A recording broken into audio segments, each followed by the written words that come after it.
Welcome दोस्तों, कैसे हो आप लोग। I hope you are doing well and fine. I am also doing well and fine. Start करेंगे हम लोग का लेक्चर नंबर 71। एंड अब तक हम लोगों ने कितने चैप्टर्स कर लिए। आई थॉट म्यूचुअल फंड कर लिया है, फिर डेरिवेटिव कर लिया है, IRRM कर लिया है, बिजनेस वैल्यूएशन कर लिया है एंड कॉर्पोरेट वैल्यूएशन। इसके बाद हम लोग ने IFM भी किया है, that is international financial management. तो जो कल का लेक्चर था वो फुल एंड फाइनल था। इसके अलावा अगर कुछ भी कंटेंट लगा तो जैसे ये पूरी बैच खत्म हो जाएगी एंड में सारे हर एक चैप्टर के एडिशनल कंटेंट का वीडियो आपको मिल जाएगा। सो lecture number 71, let's start with the one of the very horrible chapter which is nothing but PM। अब ये PM क्या है? PM is nothing but your portfolio management. ठीक है, तो हम लोग अब जो चैप्टर स्टार्ट करने जा रहे हैं वो स्टार्ट करने जा रहे हैं पोर्टफोलियो मैनेजमेंट। ठीक है, got it. And it is your chapter number 6। And ये CA फाइनल में अगर आपके एग्जाम में आता है तो समवेयर अराउंड 15 to 20 मार्क्स का इसका वेटेज होता ही है। हर पेपर में आप कोई भी एग्जाम का पेपर उठा के देख लो, आपको मिनिमम 15 मार्क्स का पेपर तो इस चैप्टर से मिल ही जाएगा। तो अगर आपने इस चैप्टर को कवर कर लिया तो आपको 15 से 20 मार्क्स तक का जो चैप्टर है, जो कवरेज है एग्जाम के अंदर, वो कंप्लीट हो जाएगा। और स्टार्ट करते हैं पोर्टफोलियो मैनेजमेंट। बोलना क्या चाहता है तो देखो, मैनेजमेंट क्या होता है इसका डेफिनेशन तो आपने 11th स्टैंडर्ड में भी पढ़ लिया होगा या फिर 12th में पढ़ लिया होगा। That management is an art of getting things done through from people. ये इसका मीनिंग होता है जो हम लोग उसी के सब्जेक्ट में पढ़ते हैं। बट यहाँ पे मैनेजमेंट का मतलब आप सिंपल सा समझ लो कि मैनेज करना है। ठीक है, चीज़ों को सही करना है, किसी और के थ्रू नहीं मैनेज करवाना है, हमें खुद ही मैनेज करना है या फिर हम किसी और को हायर कर देंगे वो मैनेज करेगा। बट कौन सी चीज़ मैनेज करनी है हम लोगों को? पोर्टफोलियो। अब पोर्टफोलियो का मतलब क्या होता है एकदम अच्छे से ये सुन लो। एक लेमन लैंग्वेज की तरह आपको बता रहा हूँ, ज़्यादा ये हैवी लैंग्वेज में नहीं आपको बोल रहा हूँ। ठीक है, पोर्टफोलियो इज नथिंग बट आप ऐसा सोच लो कि आपके पास एक बास्केट है और जस्ट 1 सेकेंड। ठीक है, ध्यान दो। तो आप ऐसा समझ लो कि आपके पास एक बास्केट है एंड इस बास्केट में आपको फ्रूट रखने हैं। ठीक है, क्या रखना है? फ्रूट। तो आपने फ्रूट में एप्पल रखा, फिर आपने बनाना रखा, ठीक है, फिर आपने चीकू रखा, फिर आपने पाइनएप्पल रखा। अब डिफरेंट डिफरेंट फ्रूट्स के डिफरेंट डिफरेंट ये, फिर आपने ग्रेप्स रख दिया। अब डिफरेंट डिफरेंट फ्रूट्स के उसके डिफरेंट डिफरेंट क्या है? टेस्ट है। एप्पल का टेस्ट अलग है, बनाना, सब तो मीठे लगते ही है, सब तो मीठे लगेंगे। ठीक है, इसमें से हो सकता है ग्रेप्स कभी कभी खट्टे निकल जाए या फिर पाइनएप्पल, थोड़ा पाइनएप्पल का टेस्ट अलग होता है। ठीक है, तो ये जो फ्रूट्स है, इस फ्रूट्स को हम लोग ने डिफरेंट डिफरेंट बास्केट में रखा। अब लेट सपोज करो आपको लगी ये भूख और आपने आपके बास्केट में सिर्फ एप्पल ही रखा है। क्या रखा है? एप्पल। और सारे के सारे एप्पल खराब हो गए तो आप कुछ खा पाओगे क्या वो टाइम पे? नहीं। लेट सपोज आपने सिर्फ अपने बास्केट में बनाना रखा है।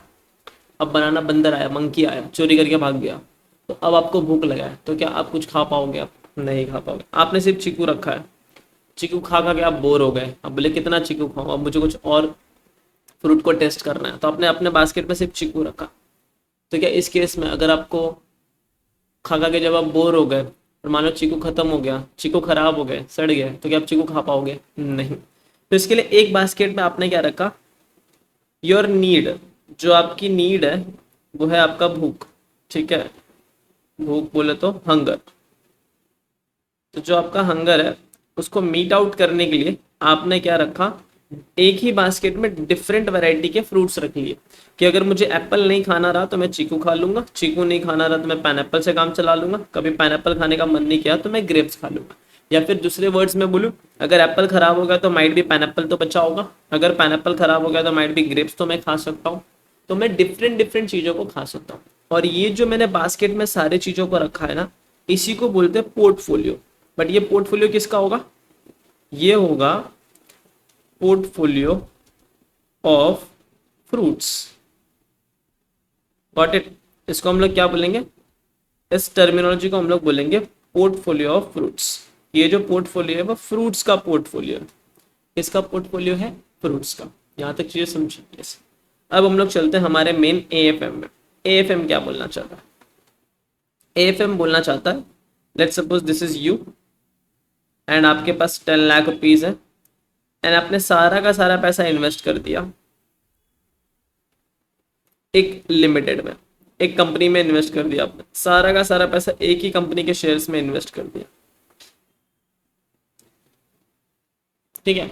और वहीं पे मैं था, ठीक है, मिस्टर के, उनके पास भी 10 लाख रुपीज था। उन्होंने क्या किया, इस 10 लाख को 2 लाख रुपीज में डिफरेंट डिफरेंट सिक्योरिटीज में इन्वेस्ट किया। एक आर लिमिटेड में इन्वेस्ट कर दिया,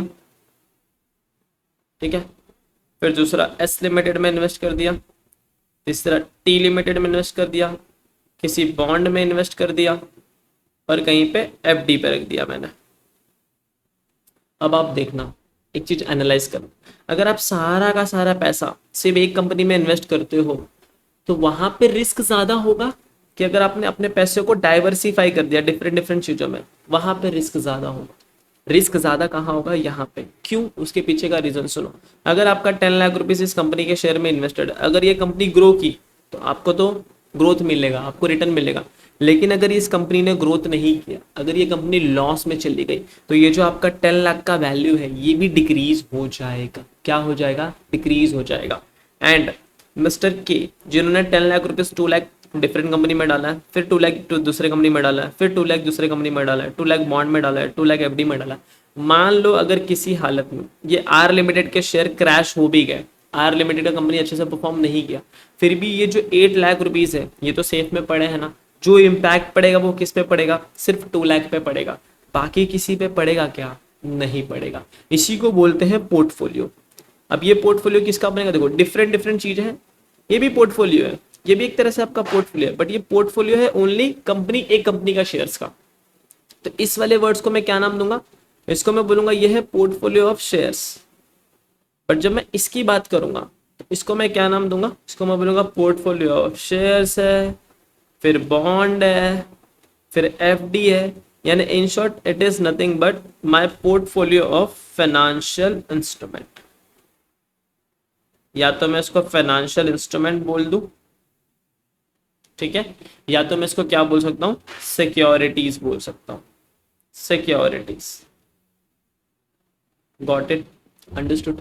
और ये अगर आप जब सारा का सारा पैसा एक ही जगह पे इन्वेस्ट करते हो ना, तो इस टर्मिनोलॉजीज को फाइनेंस टर्म में बोलते हैं all eggs are in, all eggs are in one basket, ठीक है। सपोज करो आपने सारे के सारे एग्स एक ही बास्केट में रख दिया, अब बास्केट हाथ से छूट गई तो सारे के सारे अंडे फूट जाएंगे ना, है ना, सब अंडे खत्म हो गए। लेकिन अगर आपने सारे एग्स को, ये एग्स का मतलब आप समझ लो ये 10 लाख रुपीज है, तो सारे के सारे एग्स को आपने किस में रख दिया, वन बास्केट, यानी 10 लाख रुपीज इस कंपनी में डाला। अगर ये कंपनी गई, ये बास्केट गया, अगर ये कंपनी गई तो सारे के सारे एग्स क्या हो जाएंगे, खराब, फुट जाएंगे और आपका हो जाएगा लॉस। बट अगर आप इस एग्स को, ये जो 10 लाख रुपीज इसको आप डिफरेंट डिफरेंट बास्केट्स में डालते हो, ठीक है, if you put this 2 lakh rupees, जो पूरे के पूरे एक तो आपने उसको क्लासीफाई कर दिया 2 लाख रुपीज में, अगर आप उसे डिफरेंट डिफरेंट बास्केट्स में डालते हैं तो इस टर्मिनोलॉजीज को बोलते हैं all eggs are in different baskets. और इससे क्या होता है, स्पेलिंग पे ध्यान मत देना, कंसेप्ट पे ध्यान देना। इसमें क्या हो जाएगा आपका कि अगर मान लो ये वाला बास्केट खराब हो भी गया, नीचे गिर भी गया, तो सिर्फ ये 2 लाख के एग्स ही खराब हो गए, 2 लाख के ऊपर ही भी डिपेंड आएगा, बाकी सब कुछ भी नहीं होगा, बाकी का सब बास्केट बच जाएगा, ठीक है। इसी को कहा जाता है पोर्टफोलियो मैनेजमेंट। तो अपने सारे पैसे एक जगह पे हम इन्वेस्ट नहीं करते, हम अपने पोर्टफोलियो को डाइवर्सिफाई करते हैं। डाइवर्सिफाई करने का मतलब क्या होता है, डिफरेंट डिफरेंट जगह पे पैसा इन्वेस्ट करना, सो दैट अगर कहीं एक जगह पे लॉस हो जाए तो उसका इम्पैक्ट पूरे जगह पे ना पड़े, हम लोग सेफ गेम खेल के चलते रहें, ठीक है। चलो, सो पोर्टफोलियो मैनेजमेंट क्या होता है, ये टर्मिनोलॉजी सब आपको समझ चुकी है। अब तक मैंने पोर्टफोलियो मैनेजमेंट नहीं बताया, अब तक मैंने बस बताया था पोर्टफोलियो इन वन बास्केट। अब पोर्टफोलियो मैनेजमेंट सीखते हैं, ठीक है। पहले मैंने आपको मैनेजमेंट बताया, फिर मैंने आपको पोर्टफोलियो बताया, portfolio of securities, portfolio of fruits and all this thing. अब हम बात करेंगे पोर्टफोलियो मैनेज करने के लिए, ठीक है। पोर्टफोलियो मैनेजमेंट क्या होता है वो एकदम ध्यान से सुन लो। एक मैनेजर आएगा, मैनेज करने के लिए एक मैनेजर को लाना पड़ेगा। Management it is nothing but manage करने के लिए हम लोग वन मैनेजर को अपॉइंट करेंगे, या तो फिर एक मैनेजर हो सकता है, या फिर ये ग्रुप ऑफ इंडिविजुअल्स हो सकता है, ठीक है। It can be group of individual, it can be one manager, or it can be any company, जिसको आप एज अ पर्सन क्या करते हो, इन लोगों के पास जाते हो और इन लोगों के पास जाके क्या बोलते हो, मेरा पोर्टफोलियो है, इस पोर्टफोलियो को आप लोग ले लो और इसको मैनेज करो ताकि मुझे लॉस कम होना चाहिए और प्रॉफिट ज़्यादा होना चाहिए। ये इन लोगों का काम होता है। आप खुद भी चाहिए तो अपने पोर्टफोलियो को मैनेज कर सकते हो।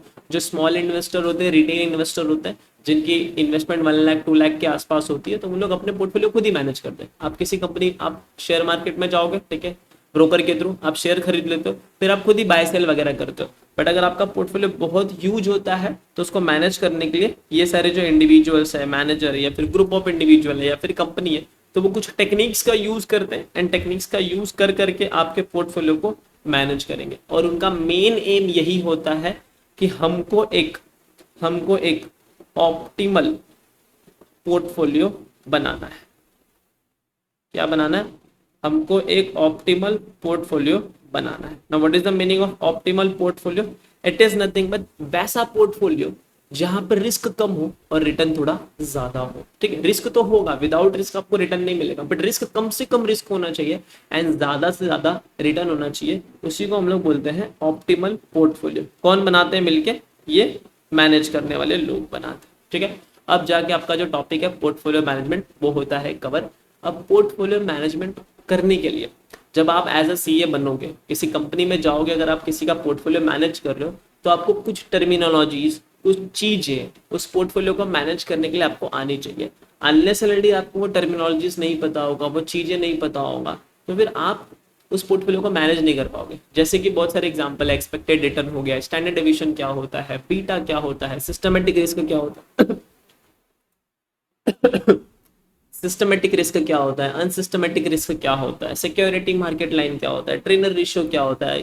ठीक है, अब आप टेंशन में मत आ जाना, ये जो भी टर्मिनोलॉजीज मैंने बोली, this are the techniques of managing a portfolio. सारी की सारी चीजें हम एक एक करके सीखेंगे, क्योंकि ये चीजें आपको पता होनी चाहिए, तब जाके आप किसी कंपनी का, किसी पर्सन का, किसी ग्रुप ऑफ इंडिविजुअल का पोर्टफोलियो मैनेज कर सकते हो एज अ सीए करके। ठीक है, इसलिए सीए को ये चैप्टर पढ़ना जरूरी होता है, ताकि अगर आगे चल के वो किसी कंपनी, किसी एमएनसी में काम करे या फिर इन्वेस्टमेंट बैंकिंग कंपनीज में काम करे, so they should know what are the techniques of portfolio management and how to evaluate the risk and the return perspective. The basic game is only deal with your risk and return. तो जो सारा का सारा खेल है वो आपके risk and return पे डील होता है। ठीक है, सारा का सारा जो खेल है वो रिस्क एंड रिटर्न पे डील होगा कि कितना ज्यादा रिस्क लोगे उतना ज्यादा रिटर्न मिलेगा, जितना कम रिस्क लोगे उतना ज्यादा रिटर्न मिलेगा। बट एक पोर्टफोलियो जो मैनेजर होता है ना, उसका मेन एम क्या होता है? कम से कम रिस्क पे ज्यादा से ज्यादा रिटर्न लेके आएंगे। He is trying to that thing, क्योंकि कम रिस्क लो, रिटर्न ज्यादा लेके आ जाओ। ठीक है, गॉट इट दिस थिंग। तो कुछ चीजें हैं, एक बार हम पढ़ लेते हैं कंसेप्ट नोट से, फिर हम लोग आगे बढ़ेंगे।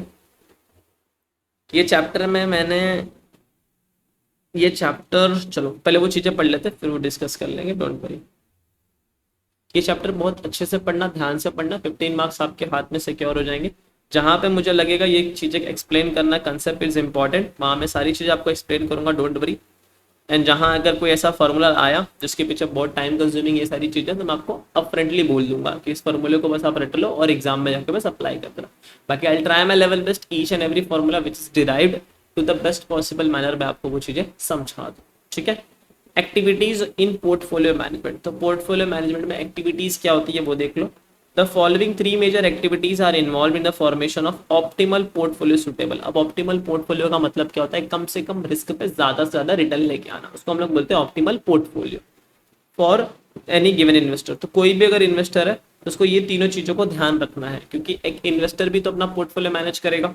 First thing is selection of security. सबसे पहले कौन से सिक्योरिटी को मैं सिलेक्ट करूं, इस कंपनी के, इस कंपनी के, किस कंपनी के सिक्योरिटीज को मुझे सिलेक्ट करना है, ये पहला काम होगा।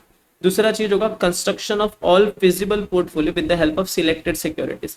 अब उसे क्या करना है? कंस्ट्रक्ट करना है। मान लो कंपनी में गया, मार्केट में गया, ये अपना इन्वेस्टर है, ये गया मार्केट में, ठीक है, मार्केट में इसने H limited, L limited, M limited, N limited, ये सारे कंपनी को सिलेक्ट, सिक्योरिटीज को उसने सिलेक्ट कर लिया। ठीक है, उसको पता चल गया मुझे इस चारों कंपनीज में पैसा लगाना है। अब ये लगाने के बाद उसको पोर्टफोलियो कंस्ट्रक्ट भी तो करना पड़ेगा। क्या करना पड़ेगा? Portfolio construct. और कंस्ट्रक्ट एक फिजिबल मैनर में करना पड़ेगा।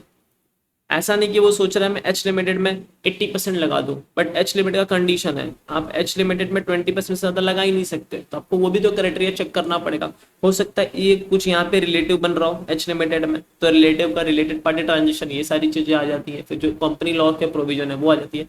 तो अगर वो पैसा इन्वेस्ट कर रहा है तो उसको ये भी देखना है क्या कोई लॉ एंड रेगुलेशन उसको स्टॉप कर रहा है क्या वहां पे पैसा इन्वेस्ट करने से, अगर हाँ तो कितना फेजिबल है उतना इन्वेस्ट करेगा। फिर फेजिबल में जैसे इसमें 30% कर दिया, इसमें 40% कर दिया, इसमें 15% कर दिया, इसमें 15% कर दिया, ऐसे करके वो क्या करता है पोर्टफोलियो कंस्ट्रक्ट करता है। ठीक है, H limited, L limited, N limited, and जब पोर्टफोलियो कंस्ट्रक्ट हो जाएगा तो उसके पोर्टफोलियो में ये चारों शेयर्स जो है ये शो होंगे। ठीक है, एक पर्टिकुलर अमाउंट पे जितना भी अमाउंट वो इन्वेस्ट करता है। अब क्या हम ऐसे ही जाके किसी शेयर्स में इन्वेस्ट कर देते हैं क्या, नहीं, वो कैसे इन्वेस्ट करते हैं, क्या इन्वेस्ट करते हैं, उसके लिए जो आगे के क्वेश्चंस आएंगे, आगे के कंसेप्ट आएंगे, हम वहां पे चीजें डील करेंगे, डोंट वरी अबाउट इट करके। चलो, next thing is decide the weights and proportion of different constitute security in the portfolio so that it is an optimal portfolio for the concerned investor. तो अगर आप एक portfolio manager हो, कोई investor आपके पास आके बोल रहा है ये 10 लाख रुपीज है या फिर 1 करोड़ रुपीज है मुझे इन्वेस्ट करना, तो आपका काम है पहले सिक्योरिटी सिलेक्ट करो, फिर देखो फेजिबल है क्या, कहीं उस सिक्योरिटी में रेस्ट्रिक्शन तो नहीं है ना पैसा इन्वेस्ट करते, फिर आप वेट्स बनाओ कि कितना परसेंटेज हम लोग उसमें इन्वेस्ट कर सकते हैं। ये जो 30%, 40% ये वाले जो अमाउंट है, this is nothing but weights, ये एक तरह से वेट्स है। इसको अगर आप डेसिमल में लिखोगे तो ये आ जाएगा 0.3, 0.4, 0.15, 0.15. So this 0.3, 0.4, 0.15, this all are nothing but the weights of a portfolio. ठीक है, गॉट इट। या फिर आप इसको प्रपोर्शन भी बोल सकते हो, इसको दूसरे वर्ड्स में हम लोग प्रपोर्शंस भी बोलते हैं। ठीक है, चलो। Now these activities are directed to achieve the optimal portfolio for investment commensurate with the risk appetite of the investor। और आपको ऐसा ऑप्टिमल पोर्टफोलियो बनाना है, आपको इन्वेस्टर से रिस्क भी तो पूछना पड़ेगा कि investor you are giving me 10 lakh rupees, सब बताओ आप कितना परसेंट रिस्क लेने को तैयार हो, यानी 10 लाख का 10% तक अमाउंट यानी 1 लाख तक का रिस्क ले लोगे क्या, हाँ वो बोलेगा हाँ, तो मैं पोर्टफोलियो ऐसा डिजाइन करूंगा कि ये शेयर कम से कम 1 लाख रुपए तक, अगर इसका पोर्टफोलियो 9 लाख तक गया तो भी चलेगा, बट 9 लाख से नीचे नहीं जाना चाहिए किसी भी हालत में। इसका शेयर का पोर्टफोलियो का जो अमाउंट है वो 10 लाख से 9 लाख तक आना चाहिए, 9 लाख से नीचे नहीं जाना चाहिए। तो मुझे उसका रिस्क एपेटाइट भी ध्यान में रखना पड़ेगा कि कितना परसेंटेज रिस्क लेने को ये तैयार है, 10% down the line, 15% down the line और 20% डाउन द लाइन। जितना ज्यादा रिस्क लेगा उतना मैं पोर्टफोलियो उस हिसाब से कंस्ट्रक्ट करूंगा। ठीक है, चलो आगे बढ़ते हैं। वो होने के बाद ये जो ऑब्जेक्टिव ऑफ पोर्टफोलियो मैनेजमेंट है, ये जब चैप्टर एंड होगा तब मैं आपको पढ़ाऊंगा। ठीक है, तो it is one of the pending चीज जो मेरे तरफ से होगी, और ये पेंडिंग चीज को मैं एक जगह पे नोट कर लेता हूँ सो दैट कभी भूले ना हम, और अगर मैं भूल जाऊँ तो आप याद दिला देना गूगल क्लासरूम में। Pending is nothing but objective of portfolio management. इसके सारे पॉइंट आपको तभी समझेंगे जब आपका पोर्टफोलियो मैनेजमेंट का चैप्टर कंप्लीट हो जाएगा, उसके पहले आपको नहीं समझेगा। ठीक है, चलो तो सबसे पहले हम लोग फर्स्ट टॉपिक पे बढ़ते हैं। किसी भी कंपनी में, ठीक है, किसी भी कंपनी में इन्वेस्ट करने से पहले, किसी भी कंपनी में इन्वेस्ट करने से पहले जो एक इन्वेस्टर होता है, या फिर मैं बोल लूं पोर्टफोलियो मैनेजर होता है, जो इन्वेस्टर है या फिर पोर्टफोलियो मैनेजर, तो ये चीजें हम लोग दोनों पर्सपेक्ट से पढ़ेंगे। इन्वेस्टर के पर्सपेक्ट से पढ़ेंगे, इन्वेस्टरी लिख दिया सॉरी, इन्वेस्टर के पर्सपेक्ट से भी पढ़ेंगे और एक पोर्टफोलियो मैनेजर के पर्सपेक्ट से भी पढ़ेंगे। हम क्या देखते हैं कि जहां पे हम अपना पैसा इन्वेस्ट कर रहे हैं, where you are investing your amount, how much return you will get, है ना, हम यही तो चेक करते हैं। अगर मैं कहीं पे 100 रुपीज इन्वेस्ट कर रहा हूँ तो वो शेयर मुझे कितना अर्न करके देगा। फर्स्ट क्राइटेरिया तो हम लोग का यही होता है। किसी भी जगह पे आप इन्वेस्ट करने जाते हो, फॉर एग्जांपल आप एफडी में जाते हो इन्वेस्ट करने, तो आप क्या बोलते हो कितना रेट ऑफ इंटरेस्ट कितना मिलेगा, वो बोलता है 4%, हम लोग बोलते हैं नहीं 4% नहीं चाहिए। फिर हम किसी और बैंक में जाते हैं, वो बोलता है 5%, वो बोलता है ठीक है। फिर हम किसी और बैंक में जाते हैं, वो बोलता है 6%। तो जहां पे जितना ज्यादा रेट मिलेगा, जितना ज्यादा रेट ऑफ रिटर्न होगा, हम वहां पे अट्रैक्ट हो जाते हैं। क्यों अट्रैक्ट होते हैं? क्योंकि मेरा पैसा 100 रुपीज तो सब जगह लगना है, बट सबसे ज्यादा पैसा मैं कहाँ से कमा पाऊंगा, मैं वहीं पे जाके पैसा इन्वेस्ट करूंगा। ठीक है, तो हाउ मच रिटर्न, कहीं पे भी हम पैसा इन्वेस्ट करने से पहले हमारे दिमाग में या फिर इन्वेस्टर हो या फिर पोर्टफोलियो मैनेजर, उसके दिमाग में पहला यही सवाल आता है कि जहां पे मैं पैसा इन्वेस्ट कर रहा हूँ मुझे कितना पैसा, उधर से मेरी इनकम कितनी होगी। In short how much earning, मेरी इनकम कितनी होगी पैसा इन्वेस्ट करने पर। लेट्स सपोज अगर आप 100 रुपीज इन्वेस्ट कर रहे हो और 100 रुपीज इन्वेस्ट करके आप 9 रुपीज अर्न कर रहे हो, इसका मतलब ये 9 रुपीज क्या है आपकी अर्निंग। और इसी चीज को अगर आप परसेंटेज में लिखोगे, दैट इज ₹9 आपने अर्न किया 100 रुपीज के इन्वेस्टमेंट में, मल्टीप्लाई 100 करोगे तो आपका आंसर आ जाएगा 9%। ठीक है, तो 9% is nothing but your return. Got it? Return is nothing but in percentage term. Return हमेशा परसेंटेज टर्म में ही होगा unless and until it is mentioned करके। और रिटर्न परसेंटेज और डेसिमल्स में भी लिखते हैं, समटाइम्स 9% को 0.09 भी लोग लिखते हैं। तो अगर 0.09 रिटर्न लिखा है तभी भी आपको कंफ्यूज नहीं होना है, आपको उसको मल्टीप्लाई बाय 100 करके 9% बना देना है। ठीक है, डन। तो return is nothing but how much you are earning on your investment amount. तो पहला क्वेश्चन यही था, what is return? It is the rate of earning on investment. तो ये एक तरह से रेट ऑफ अर्निंग है इन्वेस्टमेंट के ऊपर। अगर मैं बोलता हूँ 9% का आपने रिटर्न अर्न किया तो रेट ऑफ अर्निंग 9% है, तो मैं बोलूंगा 100 के ऊपर 9% निकालो तो 9 रुपीज। तो ये 9 रुपीज आपकी क्या हो गई? अर्निंग हो गई। ठीक है, गॉट इट? Yes, sure. अब हम लोग निकालते हैं किस तरह से हम लोग रेट निकालेंगे। ठीक है, तो देखो रेट निकालने के लिए सबसे पहले मैं आपको एक ये चीज बताता हूँ। अगर मुझे किसी भी चीज की अर्निंग निकालनी है, एग्जाम्पल से बताता हूँ फिर ये रेट पे आ जाएंगे।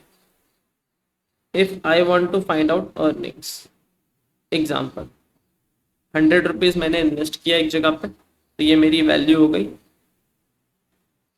एंड वहां से मैंने 12 रुपीज अर्न किया। ठीक है, या फिर चलो ये वाला एग्जाम्पल नहीं देते, दूसरा एग्जाम्पल लेता हूँ। 100 रुपीज की वैल्यू थी एंड सामने वाला बोल रहा है मैं 12% का रिटर्न आपको दूंगा। तो हम उसको बोलेंगे ठीक है, आप बताओ अर्निंग कितनी होगी फिर मेरी। अर्निंग इज वेरी सिंपल, मैं बोलूंगा वैल्यू 100 है, उसके ऊपर 12% निकालो, ₹12 इज योर अर्निंग। सिंपल है, एकदम सिंपल है। यस, अब मैं बोलता हूँ मुझे रेट निकालना है, रेट। तो मैं तो ये मेरा फॉर्मूला क्या बना अर्निंग का। अगर मुझे अर्निंग का फॉर्मूला बनाना है, अर्निंग का formula is equal to value multiply by आप रेट कर दो, है ना। अब मैं बोल रहा हूँ मुझे रेट चाहिए, रेट, ये जो रेट है ना मुझे रेट चाहिए, तो वो कैसे निकलेगा? अर्निंग को वहीं पे रखो, वैल्यू को उसके नीचे रख दो। तो हम लोग बोलेंगे earning should be there only and value should be in division is equal to rate, है ना। जब आप इसको सॉल्व करोगे एक बार करके देखो, 12 रुपीज़ की अर्निंग हो गई, 100 रुपीज़ का वैल्यू हो गया, इज इक्वल टू रेट। इसका आंसर आएगा 0.12। इट मीन्स जो रेट का आंसर आएगा वो डेसिमल्स में आएगा। अगर मुझे परसेंटेज में करना है तो मुझे इसके अंदर मल्टीप्लाई बाय 100 करना पड़ेगा। अगर आप मल्टीप्लाई 100 करोगे तो आपका रेट का आंसर इन परसेंटेज टर्म्स में आ जाएगा। Got it? Understood? Yes. And third thing मैं आपको और भी बता देता हूँ, अगर मुझे वैल्यू निकालना है, let's suppose earning is equal to value multiply by rate. अगर मुझे निकालना है वैल्यू तो मैं कैसे निकालूंगा? अर्निंग वहीं पे रखूंगा, रेट को उसके डिवाइड में भेज दूंगा। Earning will be as it is divide by rate is equal to value. और याद रखना जो रेट है आप उसको डेसिमल्स में लिखना। जैसे मैं लिख के देखता हूँ, अर्निंग 12 रुपीज़ हुई थी, रेट था 0.12, इन डेसिमल लिखा, तो वैल्यू आप अगर इसको चेक करोगे आपका आंसर 100 ही आएगा। ठीक है, ये देखो 12 डिवाइड बाय 0.12 आ गया 100। यस, ठीक है, गॉट इट? चलो अब हम चलते हैं रिटर्न कैसे निकालेंगे। तो रिटर्न निकालने का एकदम अच्छा सा तरीका, तो रिटर्न निकालने का फॉर्मूला हम लोग को मिल गया। जो भी अर्निंग है उसको आप ऊपर लिख दो एंड जो भी वैल्यू आपने इन्वेस्ट किया था उसको आप नीचे लिख दो, है ना। जैसे आप सॉल्व करोगे आपका आंसर डेसिमल्स में आ जाएगा। यहाँ तक चीजें समझिए। यस, अब इसको एक एग्जाम्पल से समझते हैं। सपोज करो आपने के लिमिटेड के शेयर्स में इन्वेस्ट किया, ठीक है, ईयर 0 पे इन्वेस्ट किया ₹100। अब ये जो इन्वेस्ट किया ईयर 0 पे, इस प्राइस को हम लोग बोलते हैं P0, है ना। क्या बोलेंगे? P0 कि प्राइस एट द ईयर 0 पे 100 रुपीज़ आपने इन्वेस्ट किया एंड जैसे ईयर एंड हुआ आपको डिविडेंड मिला ₹10 का, और ये जो प्राइस थी ईयर 1 के एंड में वो इंक्रीज हो गया 120 हो गई। Got it. 100 रुपीज़ आपने इन्वेस्ट किया था, उस शेयर से आपको डिविडेंड मिला 10 रुपीज़ का, और ये जो प्राइस थी ये इंक्रीज हो गई, कितनी हो गई 120। अब सपोज करो आप मार्केट में जाके ये शेयर 120 पे बेच देते हो, तो आपके जेब में पैसा कितना आएगा? पहला तो आपके जेब में 120 आएगा, प्लस ये जो डिविडेंड का अमाउंट है ये भी तो आएगा, है ना। अब मैं बोलूँ गेन कितना हो रहा है वो बताओ, तो अगर मुझे सिर्फ अर्निंग चाहिए, अगर मुझे सिर्फ अर्निंग चाहिए तो 120 मेरे जेब में आया बेचने से, 10 रुपीज़ का मुझे डिविडेंड मिला, माइनस मैंने 100 रुपीज़ इन्वेस्ट किया था इनिशियली, वो तो मैं माइनस करूँ तभी तो मुझे सिर्फ मेरा अर्निंग या फिर इनकम का पार्ट मिलेगा। इसको जब आप सॉल्व करोगे तो इसका आंसर कितना आएगा? ₹30। ये 30 क्या हो गया? This 30 is nothing but your earnings, है ना। ये आपका क्या बन गया? अर्निंग्स बन गया। अब मैं बोलूंगा रेट निकालो, रेट क्या आएगा? तो रेट इज वेरी सिंपल, मैं बोलूंगा 30 डिवाइड बाय 100, इसका आंसर आएगा 0.3। और अगर मैंने ये सेम चीज को सॉल्व करते टाइम मल्टीप्लाई बाय 100 किया तो इसका आंसर आएगा 30%। ठीक है, यहाँ तक चीजें समझी? Yes of course. अब देखो इसी वाले चीज को मैं थोड़ा सा इलाबरेट करता हूँ। ये जो चीज आया, अब ये जो हम लोग ने निकाला ना 30, वो कैसे निकाला वो लिखते हैं, ठीक है। सो 30 is nothing but 120 plus 10 minus 100 divide by 100। इसी को सॉल्व करेंगे 0.3 आ जाएगा, परसेंटेज में लाना है तो आप मल्टीप्लाई बाय 100 कर देना, 30% आ जाएगा, ठीक है। अब मैं बोलता हूँ what is this 120? 120 is your P1. What is this 10? 10 is D1 minus P0 divide by P0, है ना। अब देखो जो मेरा कैपिटल गेन हुआ, ठीक है, ये तो इनकम हो गई मेरी। अब मैं बोलता हूँ मेरा शेयर के वैल्यू में कितना अप्रिशिएट हुआ, अगर मुझे सिर्फ वही निकालना है तो मैं बोलूँगा P1 में से P0 माइनस कर दो। अगर मैं P1 माइनस P0 करूँ प्लस D1 करूँ, इस चीज को अगर हम लोग ऐसे लिखे तो क्या कुछ प्रॉब्लम है क्या? नहीं ना। ये P1 इधर है प्लस D1 है, मैंने इसको थोड़ा साइड में रख दिया, और ये P0 माइनस में तो मैंने इसको P1 में से माइनस किया। क्यों P1 में से माइनस किया? इससे मुझे पता चलेगा प्राइस में कितना इंक्रीज हुआ। प्राइस में इंक्रीज होने की वजह से 20 रुपीज अर्न किया और डिविडेंड आया 10 रुपीज का, ठीक है। अब ये सेम चीज को दिस डिवाइड बाय P0, या फिर मैं इसको ऐसा लिख दूं D1 plus P1 minus P0, इसको सॉल्व करेंगे डिवाइड बाय P0। कुछ नहीं किया, बस D1 को पहले लिख दिया, ये टर्मिनोलॉजी को बाद में लिख दिया, है ना। इससे क्या मिलेगा? डिविडेंड कितना अर्न किया, सामने वाले क्वेश्चन है। और इससे क्या मिलेगा कि कितना इंक्रीज इन प्राइस हुआ, क्या पता चलेगा कितना इंक्रीज इन प्राइस हुआ। अब देखो, अब मैं बोलता हूं कि डू वन थिंग, अब इसमें ना वैल्यूज पुट अप करके देखते हैं, ठीक है। तो D1 10 था एंड P1 120 था और P0 100 था, डिवाइड बाय 100। जब इसको आप सॉल्व करोगे सेम आंसर आएगा। यहीं पे फर्दर सॉल्व करके देखते हैं। 10 plus 20 divide by 100, 30 divide by 100 is equal to 0.3। आ गया 0.3, आंसर आ गया। इट मीन्स मैं बोलूँ कि this is one of the formula. अगर मुझे रिटर्न चाहिए तो रिटर्न निकालने का ये एक फॉर्मूला है, D1 plus P1 minus P0 divide by P0। ऐसे करके मैं रिटर्न निकाल सकता हूँ। कैन आई से लाइक दिस? यस और नो? यस। अब ये फॉर्मूले को हम लोग थोड़ा फर्दर डिटेल से, तो मैंने बोला D1 plus P1 minus P0 divide by P0। यहाँ तक चीज समझे? अब क्या आपने एक फॉर्मूला ऐसा कुछ पढ़ा है क्या बचपन में? क्या मैं इस चीज को ऐसे लिख सकता हूँ A plus B minus C को divide by P0? Can I right like this A divide by P0 plus B divide by P0 minus C divide by P0? इस चीज को क्या हम ऐसे लिख सकते हैं? ये मैथ्स का चीज है, ठीक है। अगर तीनों के नीचे डिनोमिनेटर सेम है तो आप उसको अलग कर सकते हो, अगर ऊपर प्लस और माइनस का साइन है तो you can do this thing करके। ये आपका मैथ्स का चीज है। चलो अब ये सेम चीज को ना मैं क्या करता हूँ, देखो ये जो ऊपर वाली चीज थी, अब ये सेम चीज को मैं बाइफरकेट करता हूँ। तो मैं इसको करूंगा बाइफरकेट, तो ये बनेगा D1 divide by P0 plus P1 divide by P0 minus minus P0 divide by P0, है ना। अब देखो ये जो P0 डिवाइड बाय P0 दोनों तो सेम ही है, तो इसका मतलब इसका वैल्यू कितना हो जाएगा, 1 हो जाएगा। तो मैं इसको फर्दर ऐसा लिख सकता हूँ, D1 divide by P0 plus P1 divide by P0 minus 1, है ना। और ये दोनों का डिनोमिनेटर क्या है, सेम है, तो सेम होने की वजह से मैं ऐसा लिख दूँ D1 plus P1 divide by P0 minus 1। और ये एक फॉर्मूला डिराइव हो गया, उसी का एडवांस वर्जन। इसमें वैल्यूज रख के देखते हैं।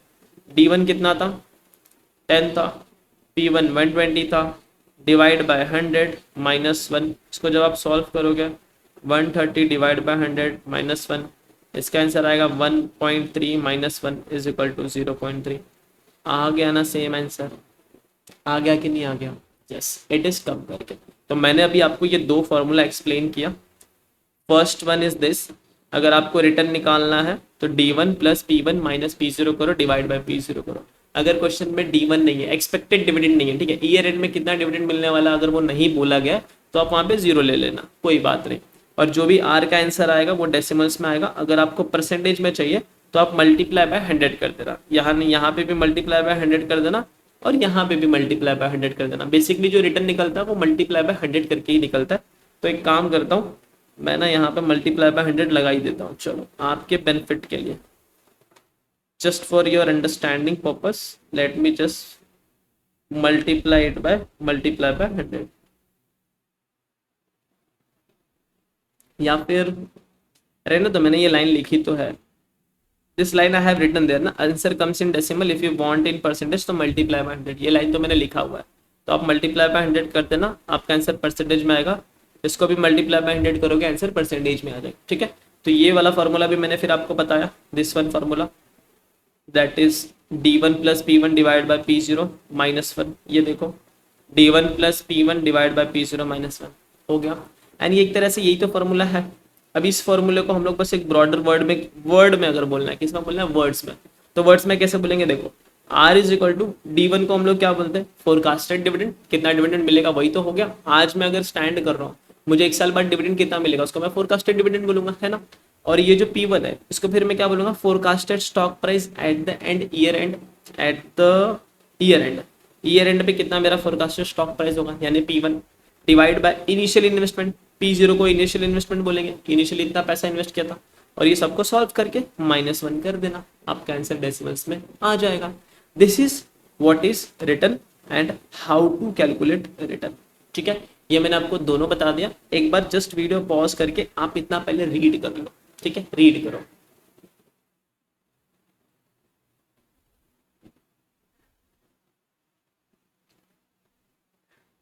ठीक है, रीड कर लिया। अब देखो एक एग्जाम्पल भी है, स्टॉक की प्राइस है बिगिनिंग में 100 रुपीज, जो एक्सपेक्टेड डिविडेंड मिल रहा है वो 20 रुपीज मिल रहा है, stock price at the and year 1 है 140 रुपीज, कैलकुलेट करना है रिटर्न। तुम लोग रिटर्न बोलेंगे पहला वाला formula D1 plus P1 divide by P0 minus 1। तो D1 कितना आ गया, 20 आ गया, फिर P1 आ गया 140 डिवाइड बाय 100 एंड -1 करेंगे, इसको प्लस करके इस पूरे को सॉल्व करोगे आंसर 1.6 आएगा, उसमें से 1 माइनस करोगे आंसर आएगा 0.6, या फिर आप परसेंटेज में लिखना चाहो तो 60% लिख सकते हो। एंड सेम थिंग रिटर्न, ये वाला जो फॉर्मूला मैंने बोला ये रिकमेंडेड फॉर्मूला है, जब भी आप एग्जाम में क्वेश्चन सॉल्व करो तो आप यही वाला फॉर्मूला लगाना, D1 20 P1 is 140 minus 100 divide by 100, इसको सॉल्व करोगे 20 प्लस 40 डिवाइड बाय 100 आएगा, एंड फाइनली आपका आंसर आ जाएगा 0.6। क्या करना है, एक बार वीडियो पॉज करके जस्ट इसको एक बार रीड कर लो।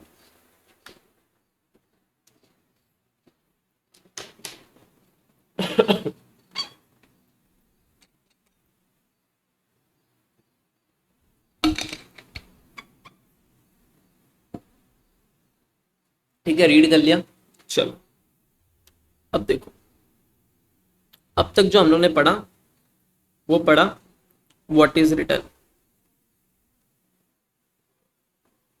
हम लोग ने पढ़ा रिटर्न क्या होता, और जो रिटर्न का वैल्यू हम लोग ने निकाला वो पास्ट डेटा को एनालाइज करके निकाला, है ना।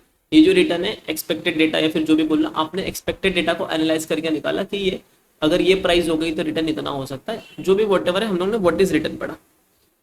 अब जब आप पोर्टफोलियो मैनेजर बनोगे या फिर जब आप इन्वेस्टर बनते हो तो आपको एक्चुअल रिटर्न तो मिलेगा नहीं, क्योंकि आज आप इन्वेस्ट कर रहे हो, है ना, फ्यूचर में इनकम मिलेगी। आप अगर कहीं पे इन्वेस्ट कर रहे हो, आज तो आप इन्वेस्ट कर रहे नहीं हो, आपको जो रिटर्न का डेटा मिलेगा वो तो पास्ट बेसिस पे मिलेगा, फिर वो रिटर्न डेटा एक्चुअल बेसिस पे मिलेगा। तो आपने एक तो रिटर्न देख लिया कि चलो कंपनी इतना रिटर्न अर्न करके देख रही है, लेकिन जब आप अपना पैसा इन्वेस्ट करोगे तब तो आप फ्यूचर को कंसीडर करोगे कि फ्यूचर में कितना रिटर्न आने वाला है। और जब भी फ्यूचर की बात आ गई, it means you are expecting something, है ना। फ्यूचर की चीजों को हम लोग क्या बोलते हैं, एक्सपेक्टेशन लगना। एक्सपेक्टेशन में तो एक्सपेक्टेशन वाली चीज क्या होती है, फ्यूचर वाली चीज होती है, हम एक्सपेक्ट करते हैं अरे वो इंसान ऐसा करेगा, वो ये करेगा, मैं इधर खाने जाऊंगा, मैं इधर घूमने जाऊंगा। ये सब आप अभी कर रहे हो क्या, नहीं, ये सब आप फ्यूचर में कर रहे हो। It means you are expecting, है ना। और जब आप किसी पोर्टफोलियो में, जब आप किसी कंपनी के शेयर में इन्वेस्ट कर रहे हो, तो आप रिटर्न एक्सपेक्ट करोगे कि नहीं करोगे, ऑफ कोर्स। तो उस केस में आपको निकालना पड़ेगा एक्सपेक्टेड रिटर्न। क्या निकालना पड़ता है, एक्सपेक्टेड। वो एक्चुअल रिटर्न नहीं है, आप सिर्फ एक्सपेक्ट कर रहे हो कि इतना रिटर्न तो आना चाहिए। एक्चुअल तो जब मिलेगा तब देखा जाएगा, एक्चुअल वाली बातें छोड़ दो, you are just expecting return. तो अब तक हम लोग ने जो पढ़ा वो पढ़ा रिटर्न, कि रिटर्न कैसे निकालता है। अब हम लोग पढ़ने जा रहे हैं एक्सपेक्टेड रिटर्न कैसे निकालेंगे, ठीक है। क्या पढ़ने जा रहे हैं हम लोग, how to calculate expected return. और एक्सपेक्टेड रिटर्न कैलकुलेट करने का एक सिंपल सा एग्जांपल देता हूँ। सपोज करो आपको घूमने जाना है, ठीक है, you have to go for a room, room बोल रहा हूँ मैं, आपको रूम में, रूम कंट्री में नहीं जाना, आपको कहीं पे तो घूमने जाना। जब आप घूमने का प्लान बनाते हो, आप सिर्फ एक जगह का प्लान बनाते हो क्या, नहीं, आप बहुत सारे जगह का प्लान बनाते हो, और उसमें से कोई एक प्लान में आप जाते हो। फिर आप क्या सोचते हो, अरे सब प्लान में जाने की प्रोबेबिलिटी कितनी है, यहाँ इतना जा सकता हूँ, यहाँ इतना जा सकता हूँ, ऐसे ऐसे करके आप एक प्रोबेबिलिटी भी उसमें डालते हो, ठीक है। फिर उसके बाद आपका प्लान एग्जीक्यूट होता है। अब हम लोग को जो निकालना है वो निकालना है एक्सपेक्टेड रिटर्न। अब जो एक्सपेक्टेड रिटर्न निकलेगा वो रिटर्न के डेटा के हिसाब से निकलेगा, बस उसमें ये जो वर्ड एक्सपेक्टेड आ गया उसके बारे में हम थोड़ा बहुत चीजें डिस्कस करेंगे, ठीक है। तो आ जाओ, एक्सपेक्टेड रिटर्न निकालेंगे। और एक्सपेक्टेड रिटर्न निकालने के दो तरीके के डेटा होते हैं, ठीक है। तो एग्जाम में आपको वेरीफाई करना पड़ेगा, आइडेंटिफाई करना पड़ेगा कि कौन से डेटा का यूज करके आपको एक्सपेक्टेड रिटर्न निकालना है। अगर एग्जाम में हिस्टोरिकल डेटा है, कौन सा डेटा है, हिस्टोरिकल, कि आप किसी कंपनी के पास गए, आपने उस कंपनी का डेटा एनालाइज किया, पिछले 5 साल का आपको रिटर्न पता चला, अच्छा पिछले प्रीवियस 5 ईयर्स में इतना रिटर्न अर्न किया, तो आप बोलते हो ठीक है, एक काम करते हैं, एवरेजली कंपनी इतना रिटर्न अर्न करेगी। तो जब भी आप हिस्टोरिकल डेटा यूज करोगे तो उस केस में आपका एक्सपेक्टेड रिटर्न कैसे निकलता है, एवरेज करके निकलता है। कैसे निकलेगा, एवरेज करके। जैसे देखो, वी फॉलो सिंपल एवरेज और अरिथमेटिक मीन, ये आपने 10th स्टैंडर्ड में पढ़ा होगा, summation of X upon N. इसमें क्या करते हैं, सारे रिटर्न्स को ऐड कर देंगे, डिवाइड बाय जितने नंबर ऑफ रिटर्न्स को आपने ऐड किया उससे आप डिवाइड कर देना, तो उससे क्या मिल जाएगा, arithmetic mean of the historical data. तो ये एग्जांपल देख लो, रिटर्न फ्रॉम एक्स लिमिटेड, आप एक्स लिमिटेड का रिटर्न निकाल रहे हो पास्ट 4 ईयर के डेटा को एनालाइज करके, और पास्ट 4 ईयर का रिटर्न क्या है, 10%, 12%, 15% और 20%। ये हिस्टोरिकल डेटा है। हिस्टोरिकल डेटा का मतलब क्या होता है, जो ऑलरेडी हो चुकी है। आप ऑलरेडी हो चुके हुए डेटा को एनालाइज करते हो, जिसको आप क्या बोलते हो, हिस्टोरिकल डेटा। याद रखना क्या बोलते हैं, हिस्टोरिकल डेटा। एंड अगर आप हिस्टोरिकल डेटा यूज करके अगर आपको एक्सपेक्टेड रिटर्न निकालना है, तो उसके लिए पोर्टफोलियो मैनेजमेंट का चैप्टर क्या बोलता है कि उस केस में आप सिंपल एवरेज, या फिर उसको आप दूसरे वर्ड्स में अरिथमेटिक मीन, ये वाला टेक्निक आप यूज कर लो। और सिंपल एवरेज में होता क्या है, जो भी डेटा है सबको ऐड करो, डिवाइड बाय जितने नंबर ऑफ डेटा को आपने ऐड किया उसको डिवाइड बाय एन कर दो, उतने नंबर से आप डिवाइड करो। तो देखो यहाँ पे कितने डेटास को हम लोग ने ऐड किया, 10%, 12%, 15 एंड 20, 4 डेटास को ऐड किया। तो उसको पहले सबको ऐड करेंगे, 10 + 12 + 15 + 20, सबको ऐड कर दोगे, 57% आ गया सबका टोटल। फिर डिवाइड बाय 4 करेंगे, डिवाइड बाय 4 करोगे आपको एवरेज मिल जाएगा, और इसी को हम लोग बोलते हैं सिंपल एवरेज। क्या बोलते हैं, सिंपल एवरेज। और आपका आंसर कितना आ गया, 14.25%। ये निकलता है expected return based on the historical data. तो अगर आपको हिस्टोरिकल डेटा के बेस पे एक्सपेक्टेड रिटर्न निकालना है, तो formula is very simple, summation of X upon N कर दो। समेशन ऑफ एक्स को अगर आप दूसरे वर्ड्स में लिखोगे तो क्या होगा, x1 + x2 ऐड करो, x is nothing but returns, ठीक है, our past return, plus x3 plus dot dot dot dot जब तक x n तक चलता है वो लेना है, एंड डिवाइड बाय n से डिवाइड कर देना है, ठीक है। Got it. So this is your first thing. क्या करना है, एक बार इसको वीडियो पॉज करके रीड कर लो, just read it fast and fast. Done, read कर लिया। अब हम लोग बढ़ेंगे सेकंड डेटा के टाइप, जहां पे आपको डेटा दिया तो है बट प्रोबेबिलिटीज के साथ दिया है।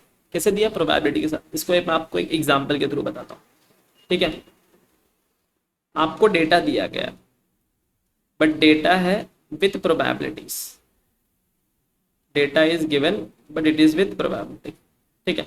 अब सपोज करो आप एक कंपनी में गए और आप उस कंपनी के शेयर में इन्वेस्ट करना चाहते हो। आपने पास्ट डेटा देखा, आपको लग रहा है पास्ट में कंपनी ने तो बहुत अच्छा किया बट फ्यूचर में चांसेस नहीं लग रहे, तो उस केस में आप क्या बोलते हो, ठीक है एक काम करते हैं, फ्यूचर में कितना रिटर्न कंपनी अर्न कर पाएगी, एक पॉसिबल रिटर्न निकालते हैं कि इतना इतना रिटर्न कंपनी अर्न कर सकती है।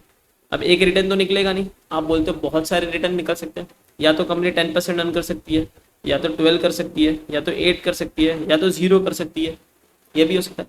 फिर देखो ये जो 10% है, 12% है, 8% है, इसके होने की प्रोबेबिलिटीज कितनी है, ये भी आपने फाइंड आउट किया, क्योंकि आप क्या निकाल रहे हो, एक्सपेक्टेशन के बेसिस पे निकाल।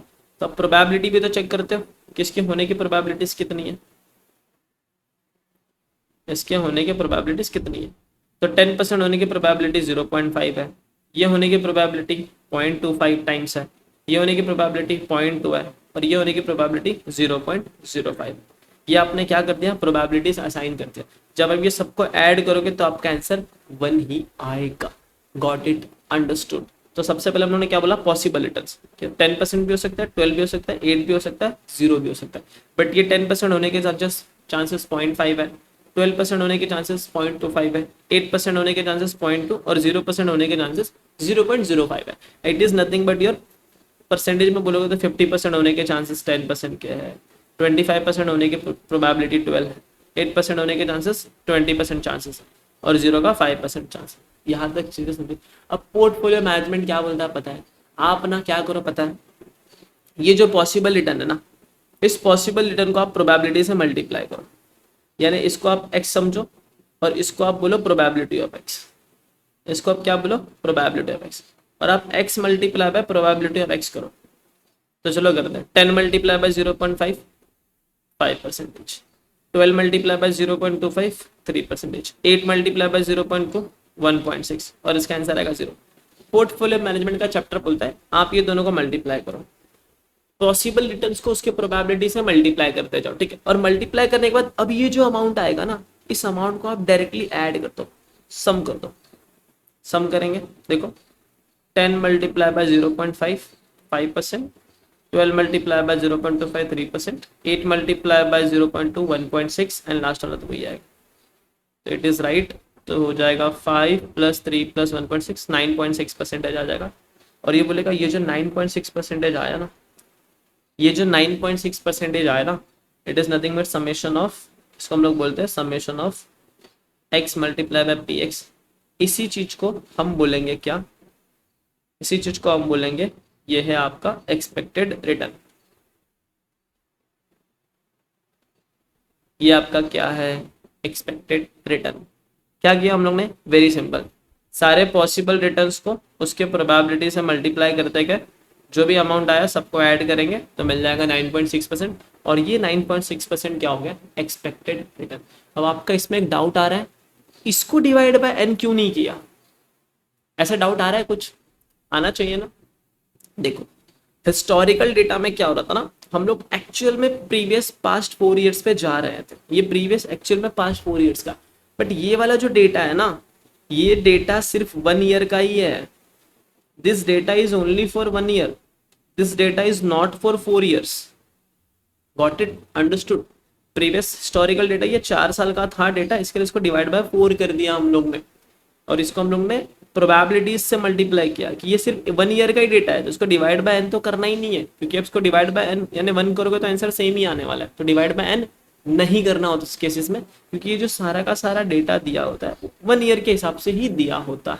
तो प्रोबेबिलिटीज में क्या होता है, हम लोग पॉसिबल रिटर्न्स निकालते हैं कि रिटर्न होने के चांसेस इतने हैं इतने हैं, वो निकाल दिया, फिर वो बोलते हैं अपने अपने प्रोबेबिलिटीज उसको मल्टीप्लाई करो और उसकी एक्चुअल में बताओ रिटर्न वैल्यू क्या आएगी, तो उसकी रिटर्न वैल्यू ये आ जाएगी, एंड उसके बाद उसका सम कर देना, और सम करने के बाद जो आंसर आएगा उसको आप ऐड कर देना, एकदम सिंपल है ना, डन।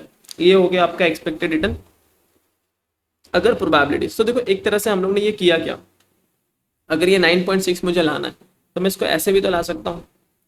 9.6 लाने का दूसरा तरीका 10% multiply by 0.5 plus 12% multiply by 0.25 plus 8% multiply by 0.2 plus 0% multiply by 0.05, है ना। जब हम इसको सॉल्व करेंगे एक तरह से, ये तो क्या, जब हम मल्टीप्लाई कर रहे हैं तो multiply is equal to this, this multiply is equal to this, तो इसका आंसर भी 9.6% आ ही जाएगा। बस इसी चीज को हम लोग ने टेबल फॉर्म में कर दिया। एग्जाम में कैसे करना है, टेबल फॉर्म में ही करना। आप भी एग्जाम में इस फॉर्म में मत करना, इस फॉर्म में करना है तो कर सकते हो, कोई प्रॉब्लम नहीं, but I will advise you कि आप हमेशा एक्सपेक्टेड रिटर्न टेबल फॉर्म में ही निकालना। ये वाला जो प्रोबेबल हिस्टोरिकल डेटा है जो हम लोग ने ऐसे करके सॉल्व किया, इसको भी आप टेबल फॉर्म में निकालना। 10 लिखना, 12 लिखना, 15 लिखना, 20 लिखना, सबका टोटल करना, फिर एक टोटल अमाउंट आएगा, फिर उसको डिवाइड बाय n कर देना, फिर आपका आंसर आ जाएगा।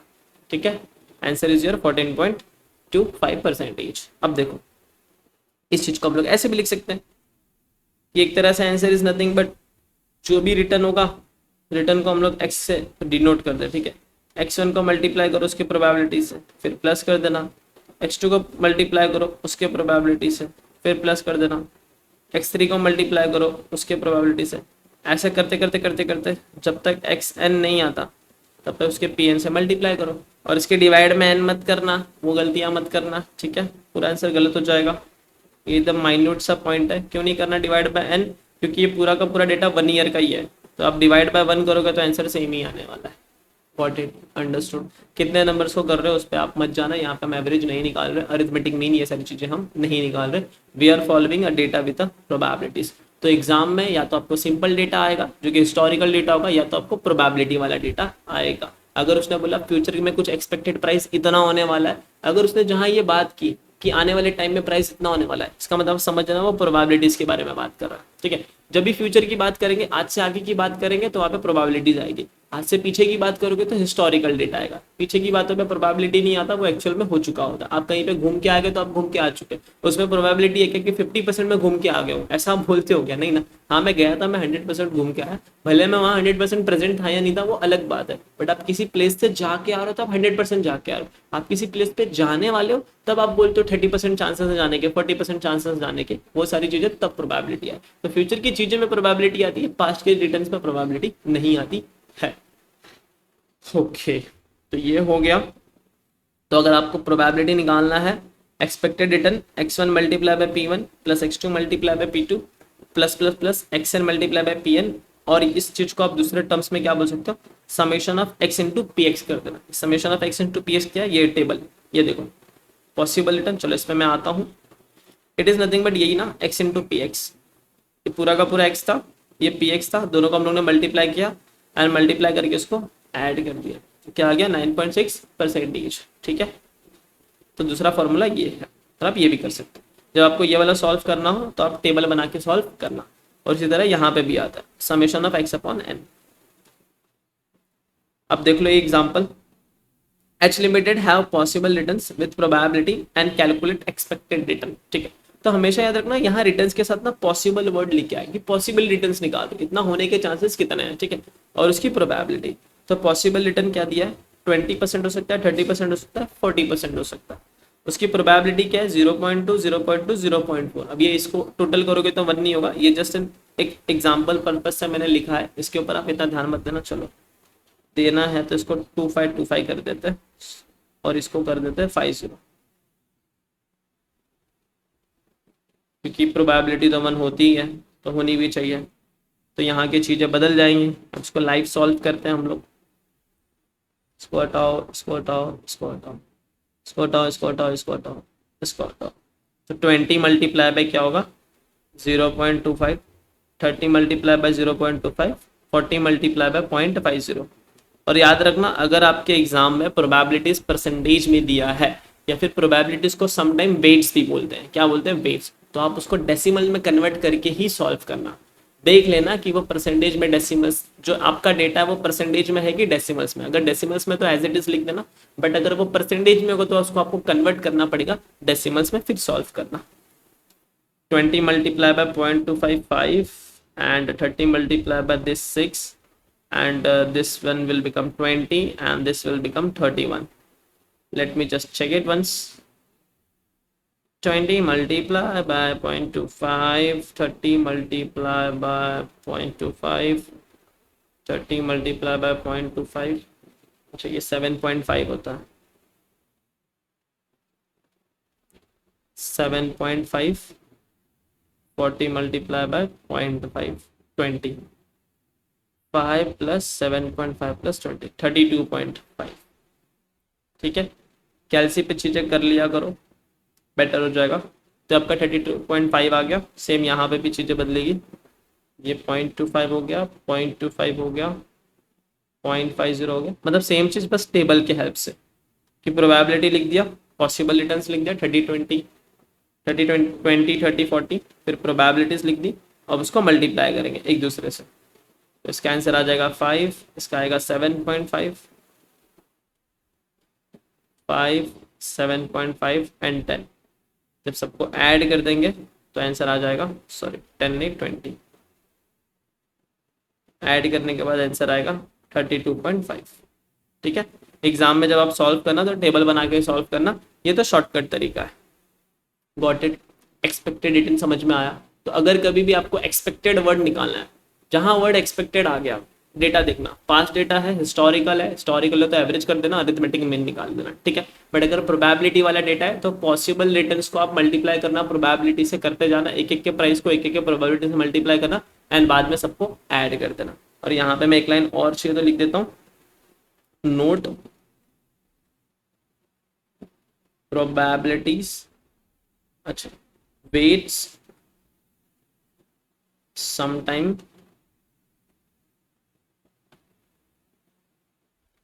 weights also known as probability, known as probability। तो अगर कभी एग्जाम में आपको वेट्स लिख दिया तो आप कंफ्यूज मत होना, वो एक तरह से प्रोबेबिलिटी के बारे में ही बता रहा है। ठीक है, समझा यहाँ तक चीजें आपको? चलो, अब सपोज करो मुझे निकालना है एक्सपेक्टेड प्राइस किसी स्टॉक का। पहले हम लोग क्या बोल रहे थे, एक्सपेक्टेड रिटर्न। अब मुझे क्या निकालना है, एक्सपेक्टेड प्राइस। तो सेम उसी तरह निकलेगा।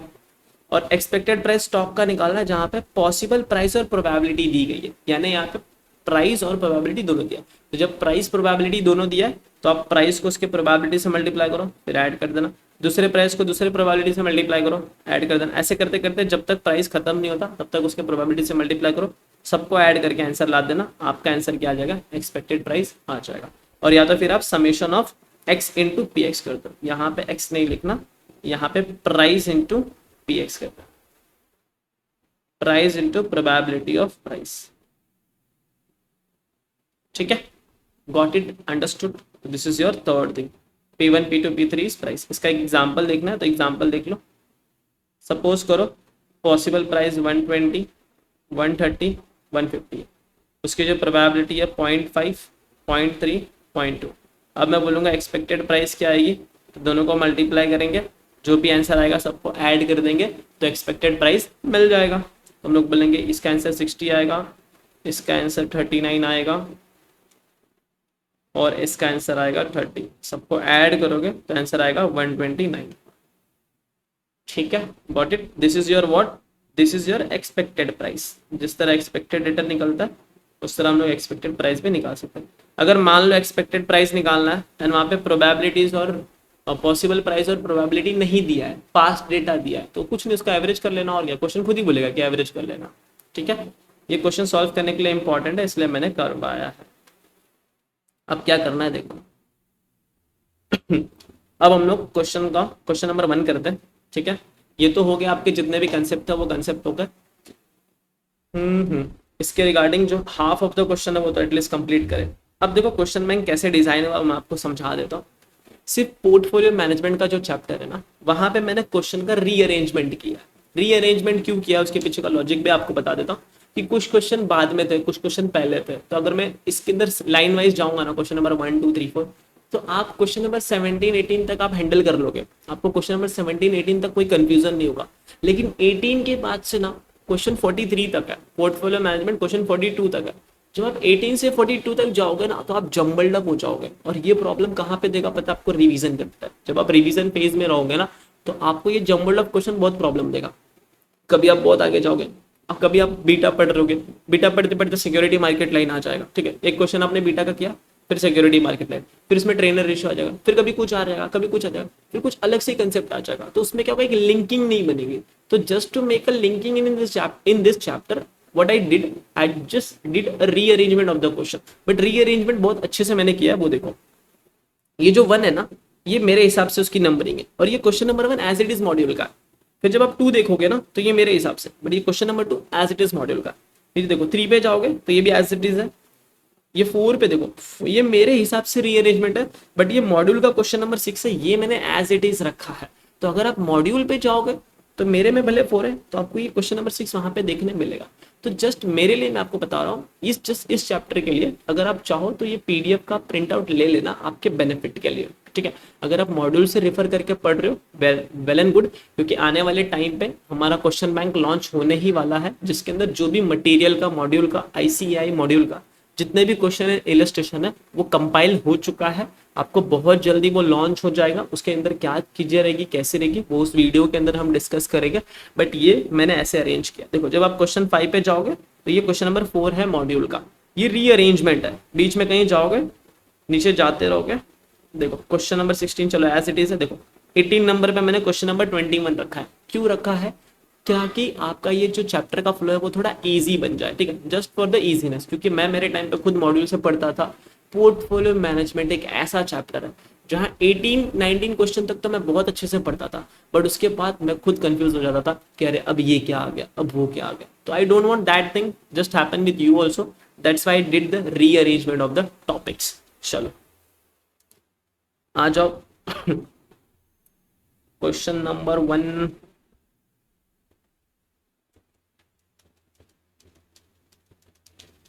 ठीक है, एक काम करते हैं, आपको टॉपिक्स तो समझ में आ चुके हैं, है ना, तो you understood the topics what are things करें। चलो एक काम करते हैं, इसका क्वेश्चन का एक पार्ट कर ही लेते हैं तो ज़्यादा बेटर होगा, क्योंकि अभी आपने जस्ट टॉपिक अंडरस्टैंड किया, फ्रेशली अंडरस्टैंड किया, तो आपको चीज़ें समझ जाएगी। क्वेश्चन नंबर 1 एक बार वीडियो पॉज करके रीड करना, बट यहाँ तक ही रीड करना, पूरा रीड नहीं करना है इसको, ठीक है। रीड कर लिया आप लोगों ने? देखो क्या लिखा है, एक स्टॉक है जिसकी कॉस्ट है 120, pays no dividend. The possible prices that the stock might sell for at the end of year 1 with the respective probabilities are. अब ये जो आप देखोगे ना, क्वेश्चन को अच्छे से पढ़ोगे तो इसकी कॉस्ट है 120, यानी ये P0 का इन्फॉर्मेशन, और इसने पॉसिबल प्राइस की बात की गई है। पॉसिबल प्राइस कब? At the end of year, ठीक है। So this are the expected price, this all are expected price, और ये उस प्राइस के क्या है? प्रोबेबिलिटीज है। सारे प्राइस के क्या है? प्रोबेबिलिटीज है। और आपको रिक्वायर्ड में क्या बोला? कैलकुलेट करो एक्सपेक्टेड रिटर्न। क्या मांगा है? Expected return. Got it, understood. तो पहला तरीका क्या है? हम लोग ये बोलेंगे, हम लोग बोलेंगे the first thing is very simple. Return का वैल्यू क्या, रिटर्न कैसे आता है? तो return is equal to D0 plus bracket में P1 माइनस P0, इसको सॉल्व करके डिवाइड बाय P0 करेंगे, एंड अगर आप इसमें मल्टीप्लाई बाय 100 करोगे आपका आंसर परसेंटेज में आ जाएगा, ठीक है। यहाँ तक चीजें समझिए। अब देखो लिखते हैं, D0 तो है ही नहीं क्वेश्चन में, नो डिविडेंड बोला तो 0 प्लस, अब ये P1 तो निकालना पड़ेगा। P1 कैसे आएगा? देखो, क्या ये डिफरेंट एक्सपेक्टेड प्राइस है, this are the possible price, और ये क्या है? प्रोबेबिलिटीज। अगर इस प्राइस को हम लोग इस प्रोबेबिलिटी से मल्टीप्लाई करते जाएंगे 0.1 0.1 0.2 0.3 0. तो क्या हम लोग को एक्सपेक्टेड प्राइस मिल जाएगा है ना, एक्सपेक्टेड प्राइस मिल जाएगा। और वो एक्सपेक्टेड प्राइस क्या है? एक तरह से P1 ही तो आएगा, और उसी P1 को हम लोग यहाँ पे रख के आंसर निकाल देंगे। तो पहला तरीका तो ये है। तो चलो वो आपको तरीका दिखा देता हूँ। तो फर्स्ट मेथड इज दैट,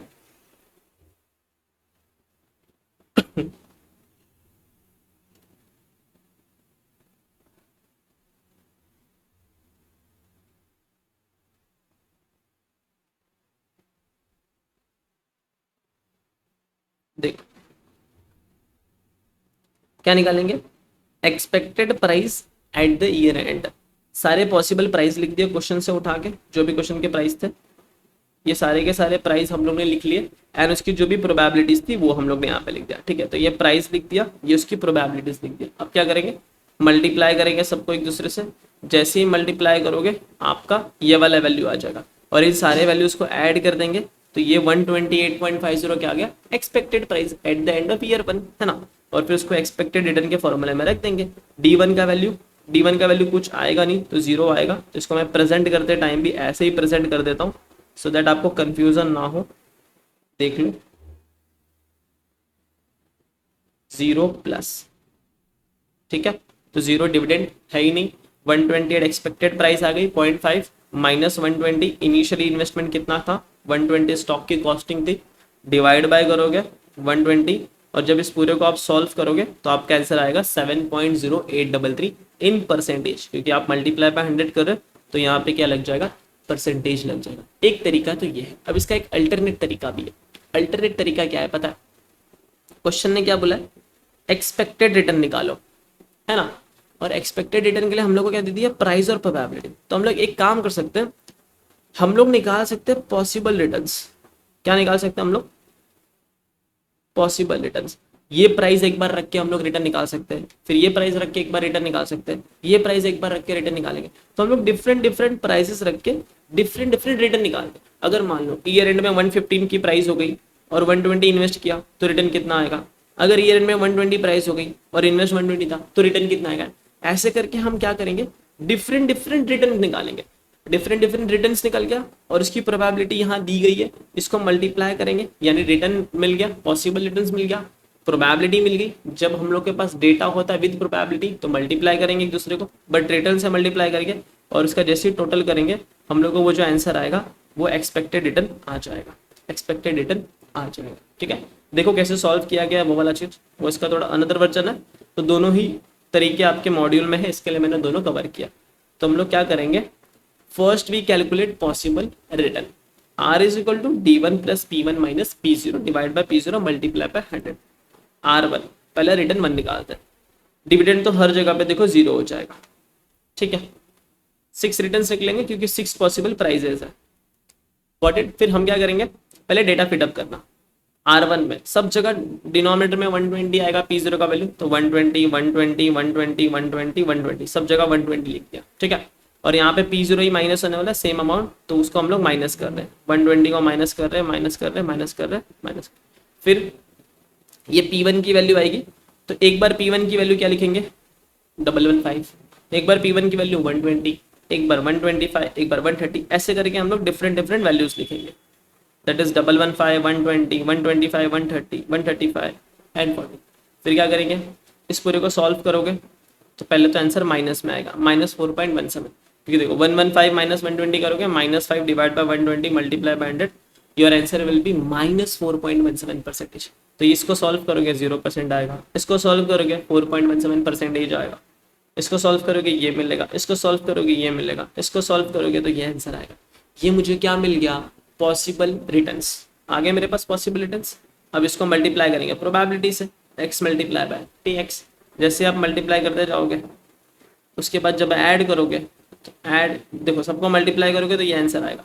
यहाँ पे माइनस है वो याद रखना, और अगर आंसर में 0 है ना तो उसको भी कंसीडर करना है, उसको छोड़ मत देना, ठीक है, उसको भी कंसीडर कर देना। ये आंसर आएगा, सबको ऐड करोगे तो आपका एक्सपेक्टेड रिटर्न आ जाएगा which is 7.083%। Got it, understood. एक बार चाहिए तो मैं आपको आंसर मैच करा देता हूं, देख लो answer.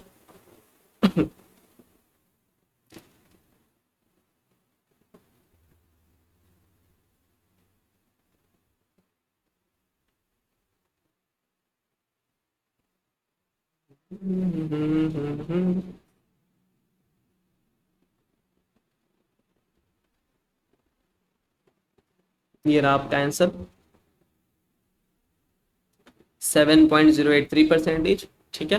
And the second one will be your this 7.083, ठीक है। Answer is matched, yes, done and dusted. इसको प्रोबेबिलिटी से मल्टीप्लाई कर दिया, ठीक। क्या करना है, वीडियो पॉज करके इसको लिख लो, और ये क्वेश्चन 1 का पार्ट, हाफ पार्ट मैंने सॉल्व किया, हाफ पार्ट हम नेक्स्ट लेक्चर में कवर कर लेंगे। इसको लिखो, तो ये लिखो,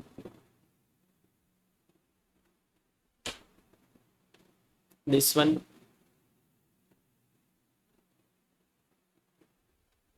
फिर दिस वन,